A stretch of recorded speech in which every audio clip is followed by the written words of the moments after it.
Oke, kita mau sama-sama mendengarkan firman Tuhan. Tapi sebelumnya mari sama-sama kita bersatu di dalam doa. Yuk. Tuhan, thank you untuk hari ini Tuhan. Kasih setiamu gak berkesudahan Tuhan. Tadi waktu berangkat masih ingat lihat langit Tuhan. Ada langit yang hitam dan ada langit yang putih cerah Tuhan, karena ada matahari di sana. Dan itu menunjukkan betapa besarnya kuasa Engkau Tuhan. Dan hari ini kami pun Tuhan datang untuk menyembah Allah yang luar biasa Tuhan. Allah yang membuat hati kami Tuhan berkobar-kobar Tuhan. Muncul satu power Tuhan yang luar biasa Tuhan, untuk kami bisa menjalani kehidupan kami karena kami punya Engkau Tuhan. Tuhan, bantu kami Tuhan agar kami juga bisa mengerti kebenaran firman-Mu Tuhan. Kami bisa memahami, bahkan Tuhan Kau bantu hamba-Mu Tuhan agar apa yang keluar dari bibir hamba-Mu Tuhan, mulut hamba-Mu, semuanya adalah daripada Engkau Tuhan. Bantu juga untuk setiap teman-teman yang hadir hari ini di Youth Connect, semuanya juga Tuhan bisa punya telinga, bahkan hati yang mendengar, bahkan melakukan firman Tuhan. Terima kasih Tuhan. Di dalam nama-Mu kami berdoa mengucap syukur. Haleluya. Amin. Wah, kasihkan nyanyi. Ini masih ngos-ngosan nih. Bentar ya. Minum dulu.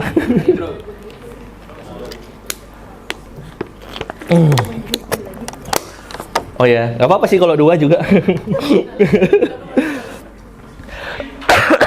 Iya, kita sama-sama mau belajar ya hari ini tentang berkobar ya. Tapi ini emang agak gelap ya berarti ya setupnya ya. Nanya aja, kalau agak gelap juga oke aja. Kelihatan. Oke, kita mau sama-sama belajar tentang berkobar ya. Nah, aku penasaran aja waktu mendalami kata berkobar ini ya. Karena kan kita belajar dari Lukas 24 ya. Dan di sana dikatakan hati yang berkobar ya. Ternyata setelah didalamin dikatakan berkobar itu dia menyala dan penuh daya. Ya, bukan daya deterjen ya. Gak ada yang tahu ya daya deterjen ya. Oh, tahu. Ya, bukan daya deterjen ya, tapi kekuatannya mungkin bisa membersihkan noda seperti daya deterjen ya. Nah, apa yang menarik dari kata berkobar ini yang kita mau sama-sama coba dalamin adalah bagaimana kemampuan daripada api tersebut. Ya, kalau kita lihat api, dia banyak manfaat tapi sekaligus bisa melukai. Ya, jadi ini adalah sebuah kekuatan yang luar biasa. Kalau kita salah-salah mengendalikannya, kita bisa terbakar. Tapi kalau kita memahami bagaimana kita memaknai api tersebut, itu bisa membantu hati kita untuk mengasihi Tuhan jauh lebih dalam. Ya, ini yang mau sama-sama kita pelajarin. Nah, kalau ngomongin api, beberapa minggu ini kita lagi banyak, bukan banyak ya, dapat kabar ya di Los Angeles sana lagi terjadi kebakaran ya. Sekitar 27 orang tewas seketika ya. Hanya dalam jangka waktu 3-4 hari. 31 orang hilang dan kerugiannya mencapai 4.500 triliun. Ya, itu kalau dibeliin nasi kucing seluruh manusia di muka bumi ini bisa makan. Ya, 4.500 triliun, masih ada sisa kayaknya. Itu banyak banget, ya. Dan yang aku dapat informasinya banyak banget, ya. Banyak teori-teori konspirasi yang terjadi. Ya, kita tahu salah satunya ada yang mengatakan memang ini bagian daripada aksi pemerintahan ya, untuk membuat Los Angeles menjadi smart city. Jadi emang harus dihabisin dulu semuanya. Ada juga konspirasi yang mengatakan biar kota itu gampang hancur. Jadi ada oknum-oknum yang membakar daerah kota itu ya. Kita lihat ada sekitar 9 titik yang mengalami kebakaran ya. Di sini ada Pasadena ya, dia dekat dekat Gading Serpong ya. Dia Pasadena di situ.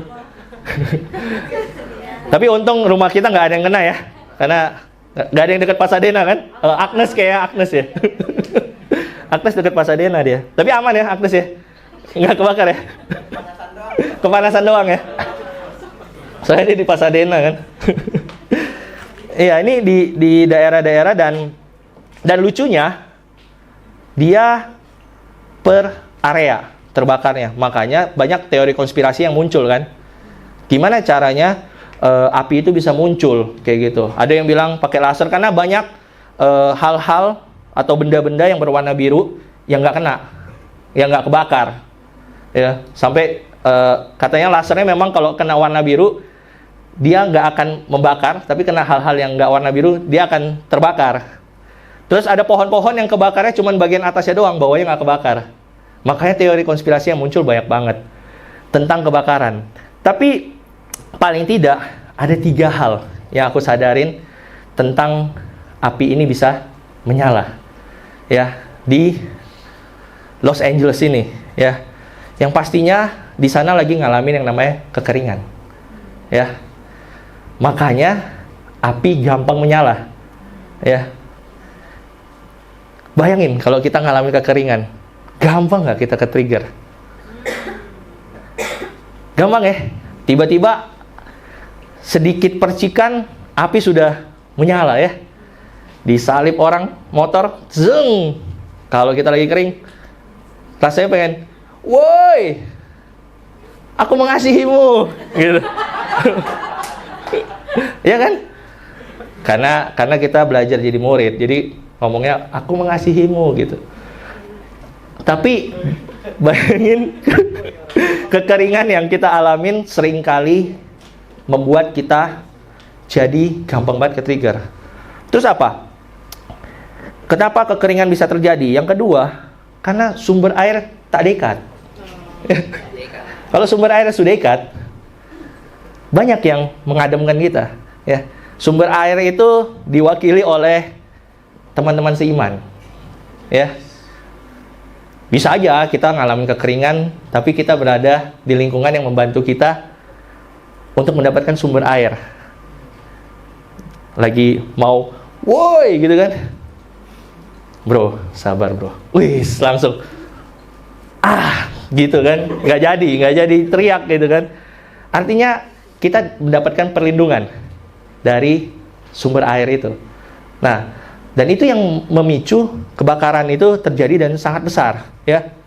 Karena di dalam teori-teori yang beredar ya, aku menemukan dikatakan gini, aliran air itu sedikit sekali airnya di daerah-daerah yang terbakar ini.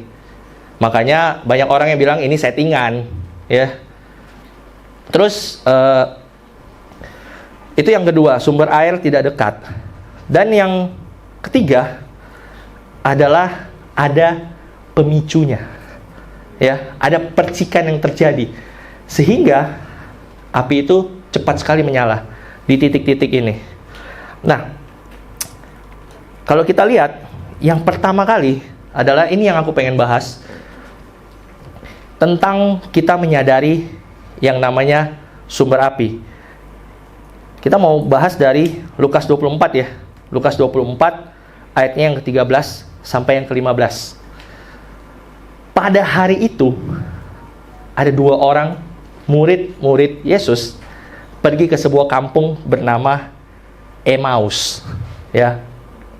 Dia terletak kira-kira 7 mil jauhnya dari Yerusalem. Konteksnya tempat ini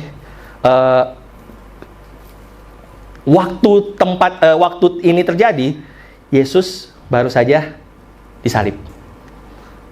Dan mereka bercakap-cakap tentang segala sesuatu yang terjadi. Ketika mereka sedang bercakap-cakap dan bertukar pikiran, datanglah Yesus sendiri mendekati mereka, lalu berjalan bersama-sama dengan mereka. Ya. Jadi mereka sedang mengalami kedukaan, mengalami kesedihan karena orang yang mereka andalkan ya pada saat itu sudah disalib. Dan datang Yesus itu sendiri, ya. Kita percaya ini dalam bentuk roh, ya. Tetapi dan ayat 16, Ada sesuatu yang menghalangi mata mereka sehingga mereka tidak dapat mengenali Dia. Dia di sini adalah Yesus. Bayangin, mereka sedang berduka tentang Yesus dan mereka nggak menyadari bahwa itu adalah Yesus itu sendiri. Nah, apa hal-hal yang bikin kita nggak bisa menyadari ya tentang Yesus itu sendiri? Ya, diwakili oleh api. Paling tidak ada dua hal yang memicu api itu bisa muncul. Yang pertama, kalau ada pemantiknya, ya, yang kita sering sebut korek. Atau yang kedua, ketika terjadi gesekan, ya. Kalau orang zaman dulu menyalakan api itu kayu digesek sampai keluar sumber panas. Panasnya itu lalu disambut sama bahan bakar sehingga dia bisa menyala, ya.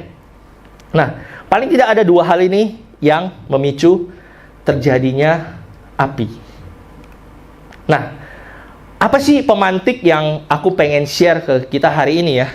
Paling tidak ada 3 pemantik yang bisa membantu kita menyadari tentang itu adalah Yesus. Ya, yang pertama adalah firman Tuhan, yang kedua adalah doa, yang ketiga itu adalah ibadah. Seperti apa yang kita hari ini lakukan ya. Tadi pagi kampus-kampus kita sedang mencanangkan yang namanya kampus prayer time. Wih, orang-orang datang lebih pagi untuk berdoa. Ya, kita kumpul 3-4 orang, kita bersama-sama kita berdoa. Ya, lalu kita datang ke dalam sebuah ibadah, kita bernyanyi menyembah Tuhan dan kita mendengarkan yang namanya firman Tuhan. Seperti hari ini apa yang sedang kita lakukan. Nah, yang pertama, kita mau lihat dari sisi pemantik yang pertama, firman Tuhan, ya. Ini kadang-kadang kita bisa banget sepelekan. Artinya, kita nggak menyadari bahwa ini adalah pemantik kita bisa menyadari Tuhan itu hadir, ya. Di Ibrani 4 ayat yang ke-12 dikatakan gini, sebab firman Allah hidup dan kuat dan lebih tajam daripada pedang bermata dua manapun, ia menusuk amat dalam sampai dia bisa memisahkan jiwa dan roh, sendi-sendi dan sumsum. Ia sanggup membedakan pertimbangan dan pikiran hati kita. Kalau kita lihat ya, hari ini waktu kita menjalani kehidupan, sering nggak firman Tuhan ini jadi landasan untuk kita tahu apa yang kita lakukan itu datang dari hati kita atau datang dari sumber api itu, datang dari Tuhan itu sendiri. Pernah nggak kita menggunakan firman untuk kita dapat membedakan mana perkataan roh, mana perkataan hati kita? Kadang-kadang gini, kita kaum yang suka overthinking. Benar nggak? Benar atau enggak? Overthinking itu bukan cuma hobi tapi passion. Senang sekali Agnes ya. Artinya gini, kita memperoleh banyak banget informasi di luar sana. Benar nggak? Beda ya. Kalau aku ingat waktu zaman aku kecil, informasi yang paling cepat disampaikan itu lewat radio sama berita di TV, ya. Yang which is aku hindarin karena aku suka nonton SpongeBob, ya. Dan itu informasi yang kita dapetin. Bayangin, informasi udah minim dan dihindari. Tapi zaman sekarang gampang ya. Ada masa-masa dulu kalau ingat, kalian tahu Line Today nggak? Hah? Ada masa-masa di mana kita dapat semua informasi dari Line Today, iya nggak? Karena dulu WhatsApp belum begitu tenar ya. Masih Line Today, masih pakai Line kita semua ya. Dan Line Today itu selalu memberikan kita informasi-informasi, ya. Sehingga saingan firman Tuhan hari ini, ya, kalau kita lihat adalah informasi-informasi yang beredar hari ini. Apalagi ditambah dengan apa? TikTok, ya. Terus apa? Twitter. Twitter sekarang apa namanya? X ya? X ya. Itu juga sumber informasi. Bayangin, saingannya firman Tuhan, media sosial. Iya, kalau media sosialnya FYP-nya semua firman Tuhan ya. Kalau FYP-nya semua yang bertentangan dengan firman Tuhan, apa yang kita peroleh? Bahkan yang FYP-nya firman Tuhan pun belum tentu kontekstual. Wah, itu yang serem banget dan sedih banget kan. Belum lagi, udah tidak kontekstual, nggak kita uji dari firman Tuhan. Wah, inilah yang terjadi di anak-anak zaman sekarang ya. Kemarin kita ngumpul lah ya, cowok-cowok gitu ya, lagi reach out orang. Terus ngobrolin tentang hubungan pasangan, berpasangan, ngobrol banyak hal. Terus kita tanya, jadi apa yang kamu kan ngalamin yang namanya gagal di dalam berpacaran ya. Jadi kita bertanya, jadi apa coy yang lu mau cari setelah ini? Iya kan? Bahasa tongkrongan kan? Apa yang lu mau cari setelah ini, pasangan? Setelah lu mengalami kegagalan? Menarik pertanyaannya, dia bilang kan. Ya, gua akan cari yang kayak gitu lagi, bro. Hah? Kenapa? Kan lu mengalami kegagalan di sini. Ya gua nggak bisa hidup tanpa pasangan yang seperti ini. Tapi di sisi lain, gua merasa ini juga hubungan yang toksik. Oh, artinya lu menyukai hubungan yang toksik? Ya mungkin tanpa sadar iya kali. Terus apa dong standar berpasangan kamu? Ya itulah red flag di TikTok. Oke, puzzle-nya mulai kesusun. Nangkep. Bayangin kalau kita nggak menyadari sumber api ini dan kita ukur pakai hal-hal yang sangat duniawi. Akhirnya kita nggak apa? Kita nggak hidup. Kita nggak kuat. Kita nggak lebih tajam dari pedang-pedang bermata dua manapun. Karena apa? Hanya firman Tuhan yang mampu membedakan atau memisahkan jiwa dan roh. Ingat ya, daging itu lemah. Yang penurut roh. Hanya roh yang mampu mentaati firman Tuhan. Iya nggak? Kita mah apa tuh? Kita mah nggak mampu kalau kita nggak bergantung sama roh. Jadi penting untuk kita bergantung sama roh untuk kita menaati firman Tuhan. Dan ini yang mampu membedakan setiap pertimbangan kita nanti. Ya. Dan inilah salah satu sumber api yang bikin kita menyadari, Tuhan ini. Itu ada di mana? Firman Tuhan. Yang kedua, apa? Doa. Ya.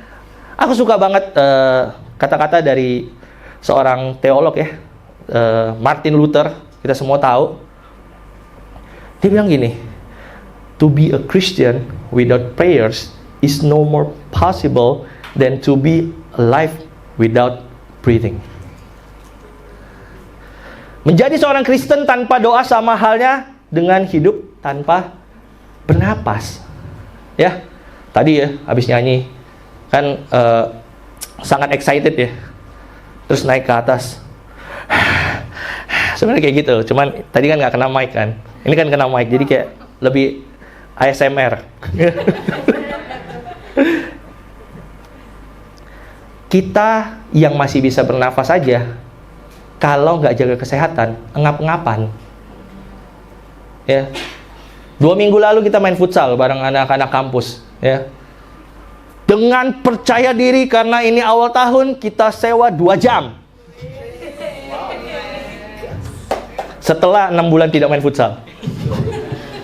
Dan yang terjadi adalah setelah 45 menit, kita semua break. Semua tanpa terkecuali. Semua break. Kita minum air. Dan kita mulai merencanakan yang namanya, bisa nggak dibalikin duitnya sejam lagi? Karena yang terjadi adalah tiba-tiba di otak kita soto ayam, nasi goreng, ya. Apa lagi kemarin? Ayam penyet. Dan makanan-makanan itu. Tiba-tiba kita merindukan yang namanya sumber energi. Kenapa? Kita ngap-ngapan. Dan itulah bayangan hidup kekristenan kita tanpa yang namanya doa. Ya. Kalau kita nggak apa? Kita bilang kita hidup sebagai seorang murid, ya. Teman-teman yang sedang belajar Alkitab, ya. Wow, menggalangkan yang namanya pemuritan. Ya, teman-teman yang mengajar juga, pemuritan, menjadi murid. Syarat menjadi murid, menyangkal diri. Ayo kita olahraga. Tapi kita tidak berdoa. Wah, ngap-ngapan. Ini yang mau digambarkan. Makanya selain kita membaca firman Tuhan, penting kita untuk serius sama kehidupan doa kita. Yang menarik kemarin pagi juga lucu. Kita saat teduh, ya. Kita saat teduh dari Lukas, ya. Lukas 16 kalau nggak salah. Jadi di dalam Lukas 16 itu ada ayat yang terkenal. Itu di ayat yang ke-10 dibilang, barang siapa setia dalam perkara kecil, ia juga setia dalam perkara-perkara besar. Dan barang siapa tidak benar dalam perkara-perkara kecil, ia tidak benar juga dalam perkara-perkara besar. Woi, semua orang tahu. Coba deh, yang udah buka, ya, udah terlanjur buka, coba lihat ayat 1 sampai 9-nya. Ini kalau orang baca biasanya di skip nih. Tentang perumpamaan tentang bendahara yang tidak jujur. Kenapa? Ini sulit dimengerti. Ya.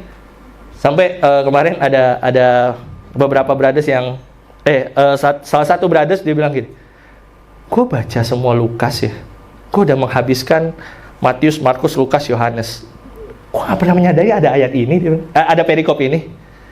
Tapi kalau kita lihat Lukas yang 15 di ayat 11 sampai 32, itu adalah perumpamaan tentang anak yang hilang. Ini juga perumpamaan yang terkenal banget, kan. Tapi perumpamaan ini yang 16:1 sampai 9 ini jarang banget dibahas. Ya. Kenapa? Karena waktu kita baca ini bingung banget. Penting untuk kita berdoa sebelum baca ayat ini, ya, baca perikop ini. Karena penuh dengan tafsiran. Ya. Bayangin kalau kita nggak kuat di dalam berdoa dan kita baca firman. Kita bisa menafsirkan hal ini kemana-mana.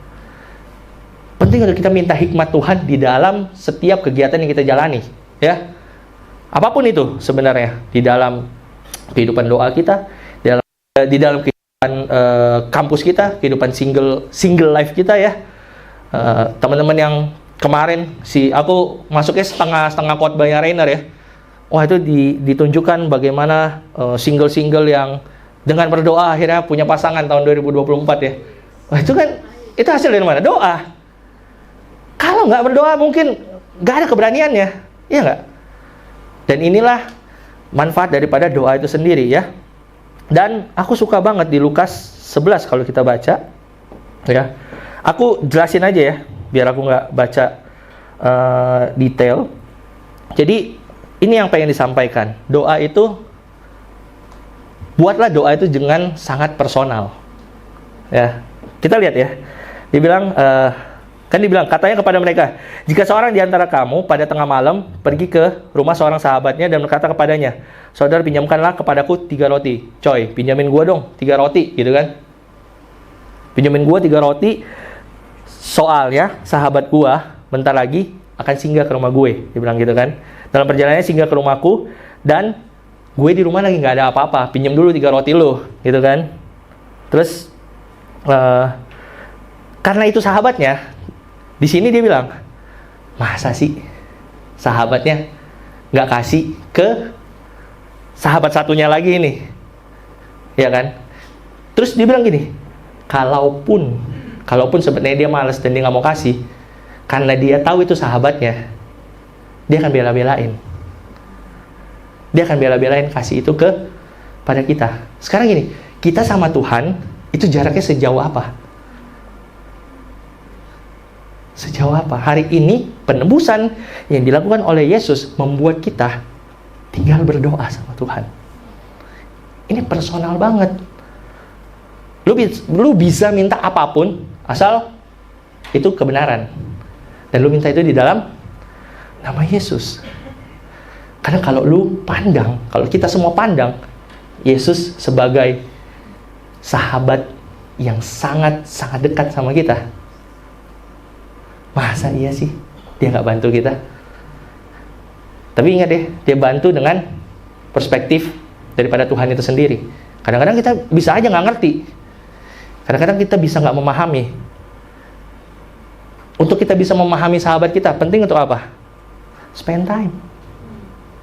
Ya, cari tahu apa yang dikehendaki oleh sahabatmu. Dan kalau sahabatmu itu Yesus, cari tahu apa yang dikehendaki oleh Yesus. If kamu tahu apa yang dikehendaki oleh Yesus, gak ada lagi kita mistrust sama Tuhan. Yang ada kita taat, kita obey. Aku seneng tadi lagu yang dibawain Ko Yosef ya, ngomongin tentang kecintaan kita sama Tuhan, ya, penyembahan kita terhadap Tuhan. Artinya apa? Kalau lu udah bisa mencintai seseorang, ya aku sih masih belajar ya di area itu, tapi kalau kita bisa mencintai seseorang, apa yang kita mau cintai? Isi hatinya atau luarannya? Pasti kedalamannya. Dan itu sangat personal. Dan di dalam persahabatan yang aku belajar selama jadi murid, itu sangat personal. That's why kita spend time. Kita ceritakan apa yang jadi isi hati kita. Dan bukan judgment yang keluar, tapi encouragement, doa, semangat. Ini yang kita mau bangun bersama Tuhan, ya. Untuk kita bisa menyadari apa? Tuhan itu hadir, ya. Lalu akhir adalah ibadah.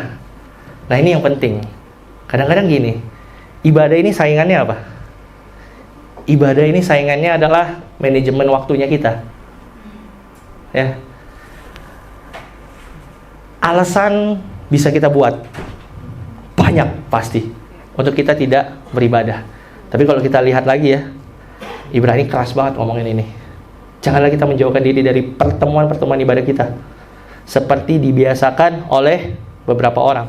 Artinya dari dulu orang yang tidak datang ibadah udah sering dong. Tapi apa yang dia mau? Tetapi marilah kita saling menasehati dan semakin giat melakukannya menjelang hari Tuhan yang mendekat. Hubungannya dengan apa ini? Hari Tuhan ini. Ini sangat dalam maknanya. Pertemuan-pertemuan ibadah yang kita lakukan adalah sebuah pertemuan yang sangat mahal harganya. Kalau kalian gini deh, sekali-sekali coba deh datang pagi-pagi. Kalian lihat bagaimana orang-orang berdoa menyiapkan setiap rangkaian ibadah. Kalian lihat tim Mulmed sebelum mereka harus melayani ya, belum ada trouble belum ada nih. Mereka udah doa dulu, baca firman, mereka saat duduk bersama. Karena apa? Banyak hal yang mereka nggak bisa kontrol. Meskipun semuanya sifatnya teknologi ya. Bayangin tiba-tiba kalau internet mati, buyar kan, kita mesti kemana? Ke provider kan. Cuman aku suka slogannya anak-anak Mulmed, ya kan, tenang, provider kita kan Tuhan. Wis, dalam. Belum lagi tim Songmin, mereka pagi tampil di sini. Bayangin kalau mereka lagi sedih, sambil nyanyi tapi masih ketawa. Kalau mereka nggak pulihkan hati mereka, itu bukan satu hal yang gampang. Pertemuan ibadah dipersiapkan bukan cuma untuk jemaat, tapi kita membawa semua jemaat untuk apa? Menyembah Tuhan kita sebagai audience yang nontonin kita, istilahnya gitu. Kita bawa persembahan kita ke hadapan Tuhan. Dan persembahan itu bukan kita bawa cuma hari Minggu.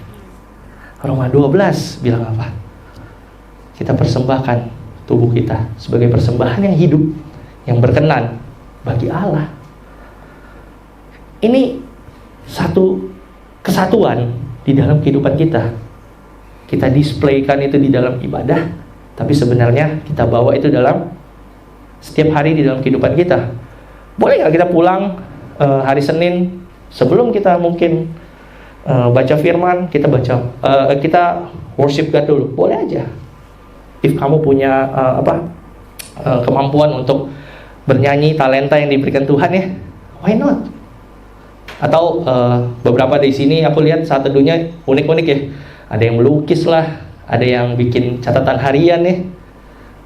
Banyak hal yang kita bisa lakukan, dan itu ibadah yang kita mau lakukan.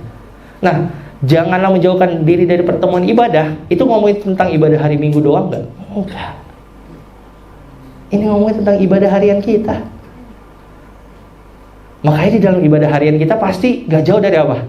Doa. Gak jauh dari apa? Firman. Dan itu yang terus kita mau lakukan. Dan itu yang bisa bikin kita menyadari api yang Tuhan sudah percikan. 3 hal ini yang membantu kita. Itu apa? Firman, doa, dan ibadah. Ini pemantiknya. Dan selanjutnya kita mau berbicara tentang apa? Gesekan, ya. Gesekan ya, bukan gesrekan ya. Kemarin siapa yang Cira. Jadi kita gesrekan ya. Gesrekan. Oh iya, ini ada kampus prayer time yang mau ini kasih tahu aja. Kita setiap Minggu pagi kita ada berdoa bersama-sama di sekitaran gereja ya. Jadi nggak ada tempat khusus karena semuanya dipakai.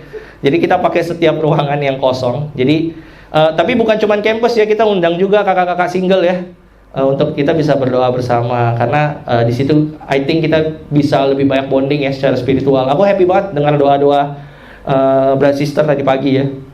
Ada yang berdoa untuk kesehatan, ada yang berdoa untuk yang hatinya lagi sedih, ada yang berdoa untuk orang yang sakit secara fisik ya kan. Jadi akhirnya informasi itu langsung masuk aja gitu kan, karena kita mendengarkan setiap orang berdoa kayak gitu. Itu indah banget menurut aku. Nah, kita lanjut ya ke gesekan ya. Nah, ngomongin tentang gesekan ya. Ini adalah yang seringkali dihindari kalau kita dengar kata gesekan, tapi sebenarnya ini adalah pemicu yang paling gampang terlihat ya. Kalian pernah nggak lihat orang ngelas atau ngegerinda gitu kan? Gesekan api kan kelihatan banget kan. Nah, apa yang kita bisa maknai dari gesekan ini? Gini, gesekan kadang-kadang kita maknai sebagai sebuah persoalan yang bikin kita akhirnya apa? Stres ya. Kita tertekan. Apalagi kalau kita yang digesek kan, kita yang ngalamin gesekan itu sama orang, wah rasanya tertekan. Tapi aku mau hibur, dan kita akan sama-sama dihibur oleh Mazmur 34 ini, ayat yang ke-18. Dia bilang, Tuhan dekat kok sama orang yang patah hati, dan dia menyelamatkan orang yang jiwanya remuk. Kadang-kadang di dalam tekanan atau gesekan yang kita alamin, yang paling susah kita lihat apa? Tuhan itu sendiri. Padahal Tuhan hadir dan sangat nyata justru di dalam gesekan, di dalam tekanan yang kita alamin, di dalam api yang kayaknya secara sengaja dipicu kepada kita ya. Yang membuat aku hari ini jadi murid pun harganya mahal banget, melalui gesekan dan berhubungan dengan api lagi ya. Topik tentang hati yang berkobar ini mengingatkan aku sebenarnya sama kejadian yang dialamin sama adik aku, karena dia ngalamin kebakaran kan. Mahal banget harganya untuk aku jadi murid rasanya.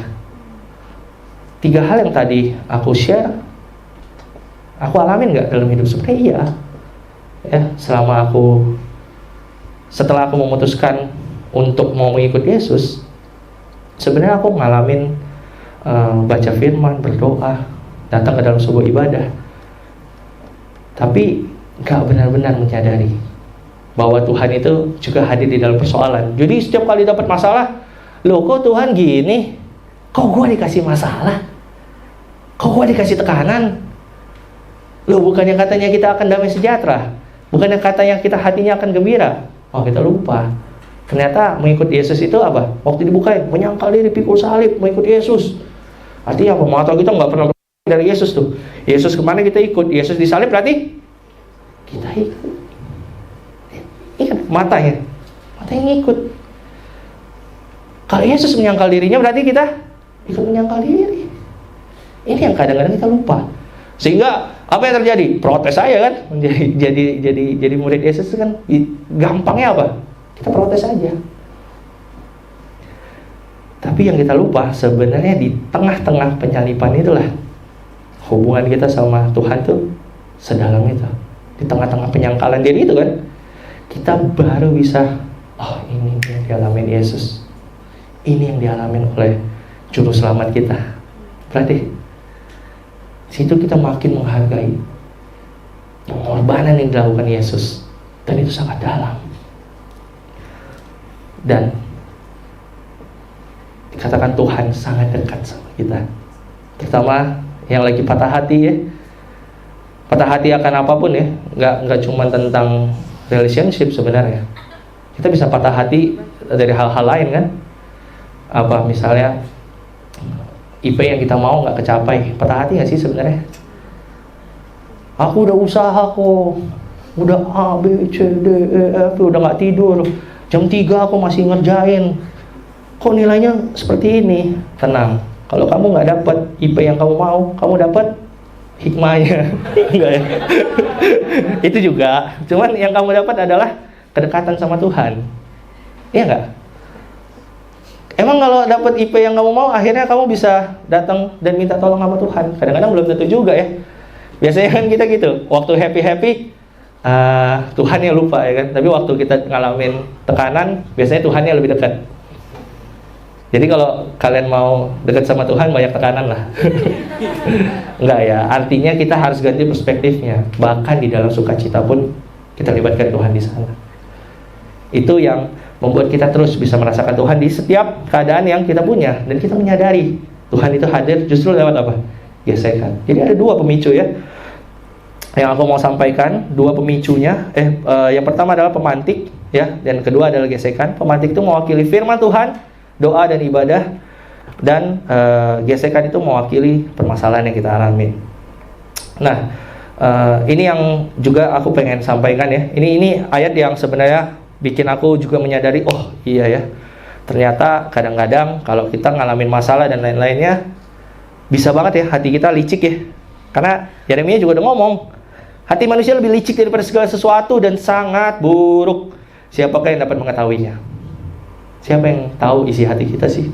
Ya kan? Aku Tuhan yang menyelidiki hati, yang menguji niat, untuk memberi setiap orang menurut perbuatannya, menurut hasil perbuatan. Ya. Jadi hati-hati bicara hati ya, karena yang dari hati sampai ke hati. Ya. Dan yang dapat mengetahuinya cuman Tuhan. Ya. Kadang-kadang kita bisa blaming Tuhan, tapi dalam hati doang kan, atau blaming orang kan. Hati-hati sama hati. Ya, supaya gesekan itu nggak banyak terjadi.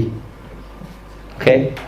Nah, ini yang mau kita sama-sama renungkan ya, adalah ada nggak sih ruang dan waktu bagi kita menyadari api yang Tuhan sudah mulai. Ya, ini kan api yang sudah Tuhan mulai ya. Aku excited kalau spend time sama teman-teman yang dari KKK ya, sudah tahu Tuhan ya, dari sekolah minggu ya, sudah menyadari bahwa Tuhan itu ada, terus udah familiar dengan doa, udah familiar dengan firman Tuhan. Tapi setelah ngalamin itu semua dari kecil, benar nggak sih ada ruang dan waktu bagi kita untuk benar-benar menyadari itu api yang Tuhan mulai? Karena kalau kita nggak sadarin itu, sami mawon ya, sama aja hidup kita kalau kita nggak menyadari api itu. Yang kedua, poin yang kedua, yaitu kita mengalami yang namanya api ya. Setelah kita menyadari, biasanya kita mulai alami ya. Kalau aku waktu kecil, waktu lihat api, awal-awal menjauh, lama-lama pengen nyoba terus ya. Iya nggak? Kayak gitu nggak? Ada masa di mana aku suka main sama api gitu kan. Kayak gasnya dikeluarin dulu, habis itu sama korek lain dipantik supaya apinya gede gitu kan. Tush, gitu. Atau yang taruh di dalam jari gitu kan. Nanti bisa yang kayak Demian Suis sempurna. Apinya kayak gitu. Ya, dan kita mulai bersahabat dengan api, mengalami api ya. Nah, mengalami api itu bisa menimbulkan dua hal, yaitu kita terbakar atau justru kita pulih ya. Pulih itu dalam artian gini, segala hal yang kita makan perlu nggak kita masak dulu, dan itu membutuhkan api ya. Dan di dalam apa yang kita makan itu bisa memulihkan fisik kita. Itu yang sebenarnya mau dibawanya ke arah sana. Nah, jadi ada positif, ada negatifnya. Nah, kita lihat apa yang dialami oleh si dua murid yang berjalan ke Emmaus itu ya. Di ayatnya yang ke 17 sampai 26, dibilang Yesus berkata kepada mereka, ini kan mereka udah jalan ya. Apakah yang kamu percakapkan sementara kamu berjalan? Jadi Yesus nanya, coy, lu ngomongin apa sih gitu kan? Kan mereka belum sadar itu Yesus kan. Terus mereka berhenti, mukanya muram. Seorang daripada mereka bernama Kleopas. Si Kleopas ini ngomong gini, lu bukan orang Yerusalem ya? Karena kalau lu orang Yerusalem, kayaknya satu-satunya orang yang gak menyadari kesedihan yang kita itu lu doang deh. Istilahnya kayak masih pakai nanya lagi. Lu gak tahu apa yang terjadi di Yerusalem. Itu yang sebenarnya mau dikatakan oleh si Kleopas, ya kan? Lu gak tahu apa yang terjadi belakangan ini. Apakah itu? Si Yesus tanya, ya kan? Emang apa sih yang terjadi gitu kan? Si Yesus, orang Nazaret, dia adalah seorang nabi yang berkuasa dalam pekerjaan dan perkataan di hadapan Allah dan di depan seluruh bangsa kami. Terus apa? Tetapi imam-imam kepala dan pemimpin-pemimpin kami telah menyerahkan dia untuk dihukum mati, dan mereka telah menyalibkan dia. Padahal kami dahulu mengharapkan bahwa dialah yang datang dan membebaskan bangsa Israel. Tapi sementara itu telah lewat 3 hari sejak semua ini terjadi. Tetapi beberapa perempuan dari kalangan kami telah mengejutkan kami. Pagi-pagi buta mereka telah pergi ke kubur dan tidak menemukan mayatnya.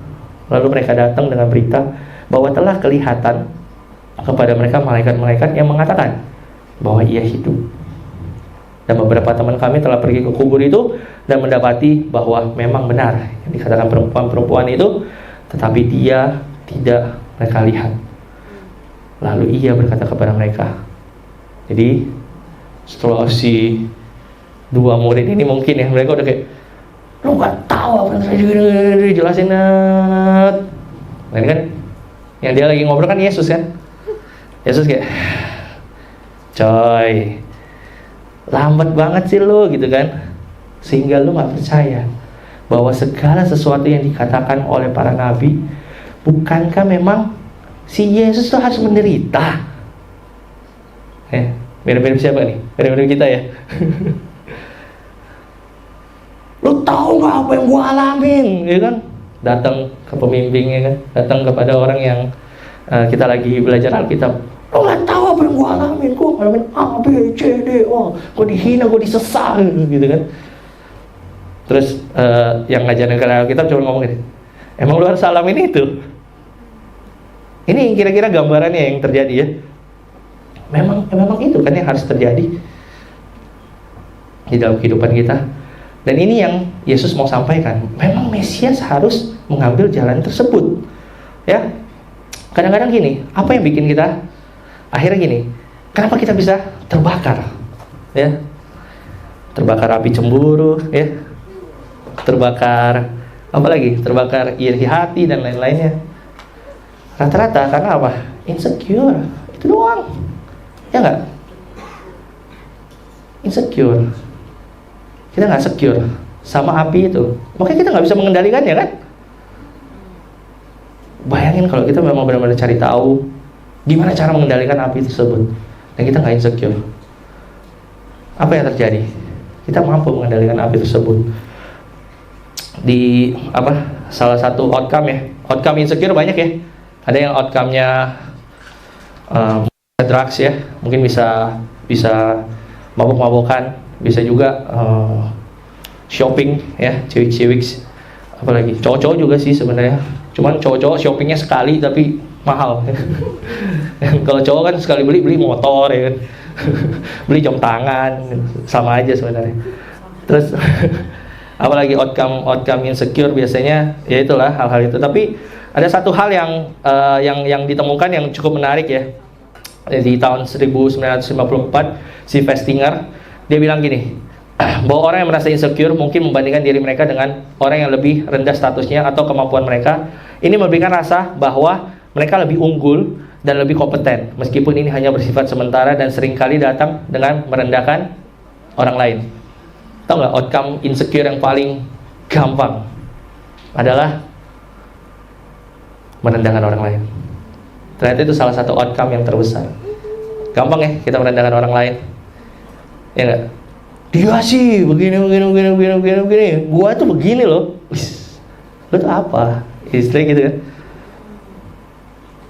Mulutnya harus dicabein ya. Oh udah ya, udah tajam. Tapi artinya gini, ketika kita merendahkan orang lain, ada ilusi yang terjadi. Kita jadi merasa kita lebih tinggi. Padahal kita di situ-situ aja, ya nggak? Istilahnya kalau kita di posisi 5 nih, kita ketemu sama orang yang sama posisinya, dia di 5 juga kan. Woi, lu sadar nggak? Lu tuh sebenarnya 3 gitu kan. Padahal dia nggak 3 juga, dia 5 gitu kan. Tapi jadi berasanya gua 6, padahal gua 5 aja. Gua nggak jadi lebih baik juga kan. Malah kecenderungannya jadi apa? Jadi lebih hina. Karena apa? Lu melakukan yang namanya dosa, merendahkan orang lain. Ini outcome yang akhirnya membuat kita apa? Gak secure sama Tuhan kan? Karena kalau kita secure sama Tuhan, ngapain kita rendahkan orang lain? Ini juga penting, ya. Penting untuk kita menyadari hal ini. Karena kadang-kadang kita terbakar karena kita nggak bisa mengendalikan diri kita atau api di dalam diri kita, ya. Api ini bisa banyak banget, ya. Makanya termasuk di dalam apa? Api di dalam kecemburuan, iri hati, ya. Gak secure sama apa? Financial misalnya. Ini juga kan outcome daripada insecurity kita terhadap apa yang terjadi dalam hidup kita. Ya, kita bisa bawa mungkin trauma 30 tahun yang lalu ya, bawa ke dalam hari ini. Dan kita berharap orang mengerti trauma kita, padahal kita sudah diselamatkan oleh Tuhan. Nggak make sense. Tapi kita harus menyadari itu, ya. Sama-sama belajar. Nah, ini yang menarik. Yeremia 29 ayat 11 dia bilang gini, sebab aku mengetahui rancangan-rancangan apa yang ada padaku mengenai kamu. Demikianlah firman Tuhan, yaitu rancangan damai sejahtera dan bukan rancangan kecelakaan, untuk memberikan kepadamu hari depan yang penuh harapan. Kalau kita menyadari Tuhan yang beracara dalam hidup kita, nggak ada insecure harusnya. Outcome-nya bukan insecure. Outcome-nya adalah kita aman sama Tuhan. Kita nggak perlu membela diri kita, karena Tuhan akan membela kita melalui kebenarannya. Ya, dan pulih karena iman, ya. Aku suka ini, pulih karena iman. Ketika kita sudah selesai dengan diri kita, kita akan dipulihkan oleh iman kita. Karena apa yang kita percaya itu kadang-kadang nggak kelihatan, ya. Yang kita percaya kan nggak kelihatan, tapi sebenarnya udah kita rasakan tadi ya, tentang pemantik-pemantik, ya, 3 pemantik itu yang kita udah alamin, plus apa lagi? Gesekan-gesekan yang terjadi itu sebenarnya memulihkan kita semua. Hari ini kalau bukan karena Bang Adit ya, kita tahu Bang Adit ya. Bang Adit yang ngajarin aku doa sebelum khotbah. Dia bilang gini, "Jingga lu kalau khotbah lu takut gini aja doa sama Tuhan. Tuhan, ini kan jemaat lu. Jangan bikin mulut gua atau firman yang gua sampaikan sembarangan. Jadi biar lu aja yang beracara." Aku ingat itu pertama kali aku khotbah, diajarin sama Adit doanya harus kayak gitu. Tapi sebenarnya itu bentuk dari kebergantungan kita sama Tuhan. Kedengarannya entitled banget ya. Tapi sebenarnya kan kita lagi bergantung sama Tuhan kan. Tuhan, aduh ini gue takut banget sebenarnya. Sebenarnya kalau dipikir-pikir lagi, apa sih yang ditakutin? Takut salah ngomong, takut salah doktrin, takut salah pengajaran. Yang sebenarnya kalau semua itu benar-benar salah deh, kita tinggal apa? Minta maaf. Ya sih, tapi berat minta maaf ya kan. Daripada minta maaf, mendingan gak usah maju. Ada loh pemikiran kayak gitu. Waduh, karena nggak secure sama Tuhan. Tapi sebenarnya dipulihkan oleh apa? Iman. Ya udah berangkat aja dulu. Ya, kadang-kadang makanya kan kalau dulu kan aku PR ya.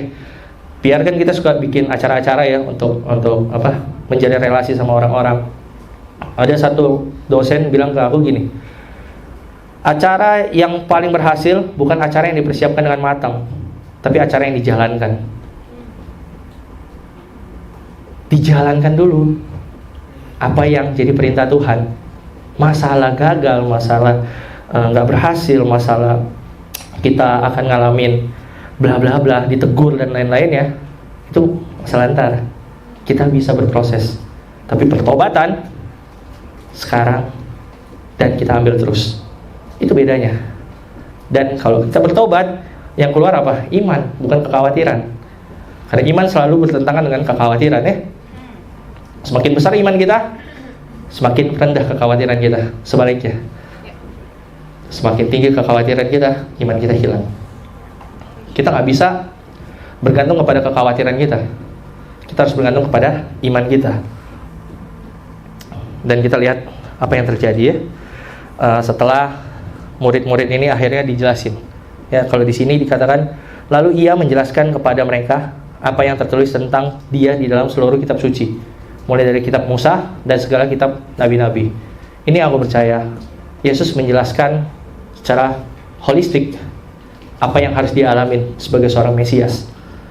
Ya, setelah itu kalau kita baca lagi terusannya, mereka di satu rumah mereka mengadakan perjamuan, dan baru 2 murid itu menyadari, oh ternyata itu Yesus. Artinya setelah kita membaca ya, setelah kita mendengar manual book kita ya, kan kalau kita beli barang selalu ada manual book ya. Manual book kita sebagai manusia kan Alkitab. Amin nggak? Amin ya. Kita mulai bisa yang namanya memanfaatkan api tersebut. Ya, kadang kita beli alat canggih-canggih kita nggak ngerti pakainya. Pernah nggak ngalamin itu? Karena nggak baca manual booknya nggak. Nungguin video tutorial YouTube keluar. Maksudnya kan nggak langsung keluar semua kan? Keluarnya 3 tahun lagi, oh ternyata ini alatnya bisa begini. Aku sering ngalamin itu ya, karena malas baca manual book. Nah, setelah kita benar-benar rajin baca manual book, kita mulai memanfaatkan apa yang jadi api itu. Artinya kita nggak lagi insecure, ya. Dan 2 hal yang aku mau bagikan, ya, aku ulangin lagi. Yang pertama adalah kita menyadari sumber api, pemantik, dan gesekan ya. Pemantik itu ada apa tadi? Firman, doa, dan ibadah. Yang kedua ada gesekan, masalah ya. Dan waktu kita mengalami api, ada 2 pilihan kita. Kita mau terbakar, hangus, ikutin api itu, atau kita pulih karena iman kita. Jadi iman timbul dari pendengaran, dan pendengaran oleh firman Kristus. Itu aja yang aku mau bagikan. Kita sama-sama bersatu di dalam doa. Tuhan, Allah Bapa kami yang bertata di dalam kerajaan surga Tuhan, kami menyadari betapa rentannya kami didekatkan dengan api yang kadang-kadang bisa menghanguskan kami Tuhan. Kami kadang-kadang gak menyadari Tuhan, setiap pemantiknya itu bisa membantu kami untuk kami mengerti bagaimana cara kami bisa bersahabat dengan api itu Tuhan. Api adalah sebuah daya Tuhan, yang kalau kami mengerti cara pemakaiannya Tuhan, ini akan jadi daya yang luar biasa. Hati kita bisa terbakar untuk kita menginjil. Tapi kalau kita salah kaprah Tuhan, yang ada waktu kita baca firman, kita gak ter-encourage. Yang ada waktu kita berdoa, kita mikir bahwa Tuhan gak dengar doa kita, Tuhan gak kabulin doa kita. Waktu kita ngalamin masalah, yang kita pikir adalah Tuhan kasih pencobaan ini karena Tuhan gak sayang sama kita. Padahal Tuhan, kalau kita sangat-sangat dekat sama Engkau, kita bersahabat dengan Engkau Tuhan, sebenarnya apa yang pengen kamu sampaikan? Semua hal yang sudah Tuhan persiapkan, termasuk untuk kamu pergi Kamu berkorban di atas kayu salib dan meninggalkan Roh Kudus bagi kami semua. Tujuannya adalah karena kamu mengasihi kami, Tuhan. Kamu mau menjelaskan kepada kami tentang iman. Kamu mau menjelaskan kepada kami tentang kami percaya sama Engkau, apapun situasinya, Tuhan. Banyak hal yang bisa terjadi dalam kehidupan kami, dan kami gak menyadari bahwa itu pekerjaan Tuhan. Padahal itu udah nyata pekerjaan Engkau, Tuhan. Engkau menyelamatkan kami dari setiap mara bahaya, sehingga kami bisa datang hari ini dan beribadah. Engkau menyelamatkan kami karena kami masih bisa bernafas. Gak kebayang kalau hari ini kami bernafas saja harus bayar, Tuhan. Tapi hari ini Engkau benar-benar mengasihi kami, Tuhan. Dan kami mau menyadari api itu. Tapi alih-alih kami menyadari api itu, Tuhan, kami juga mau satu hal lagi, Tuhan. Kami mau bisa mengendalikan api itu, Tuhan. Kami mau bisa memahami api itu, sehingga Tuhan, waktu api itu muncul, yang terjadi adalah kami semangat untuk melaksanakan panggilan Engkau.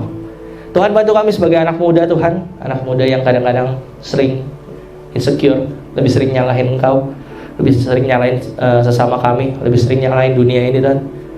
Untuk kami gak nyalahin siapapun, tapi kami cuma bergantung dan diam di bawah kaki-Mu, Tuhan. Tuhan, bantu kami semua, Tuhan. Di dalam nama-Mu kami berdoa, ucap syukur. Haleluya, amin.